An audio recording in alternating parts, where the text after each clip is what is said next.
Hey all, Dasara కోసం అని చెప్పి నేను గులాబ్ పూలు చేసిన. అండ్ చూడండి, షేప్తో సహా చాలా బాగా వచ్చాయి. ఇవి ఎలా చేసుకున్నానో కూడా నేను చూపిస్తాను అన్నమాట.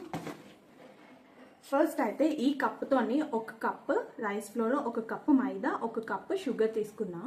అండ్ ఈ మూడింటిని కలిపి మిక్స్ చేసాను అనమాట. బాగా మిక్స్ చేసుకోవాలన్నమాట. మరి ఏంటి పలుచగా కాకుండా కొంచెం థిక్గా మిక్స్ చేసుకుంటే మనకి మంచిగా వస్తాయి గులాబ్ పువ్వులు. అండ్ నేను కొంచెం ఫ్లేవర్ కోసం ఇలాచీ పౌడర్ చేసి వేసాను అనమాట. అండ్ గులాబ్ పువ్వు అచ్చుని నూనెలో బాగా వేడి చేయాలన్నమాట. మనం వేసే ముందు అట్లీస్ట్ 2 minutes అయినా కూడా బాగా హీట్ అవ్వనివ్వాలి. అప్పుడే అచ్చు వస్తుంది. అండ్ దాని తర్వాత దాన్ని తీసుకెళ్ళి బ్యాటర్లో పెట్టి అప్పుడు వేస్తే దాని అంతటా అదే ఉడిపోతుంది అనమాట. ఒకవేళ రాకపోతే మీరు ఏదైనా పుల్ల కానీ లేదా నైఫ్ కానీ యూస్ చేసి రిమూవ్ చేయొచ్చు అనమాట.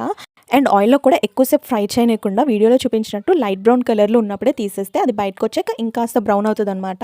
అదే బ్రౌన్లో తీస్తే మాడిపోతుంది. వీడియో నచ్చితే like, share and subscribe. By by.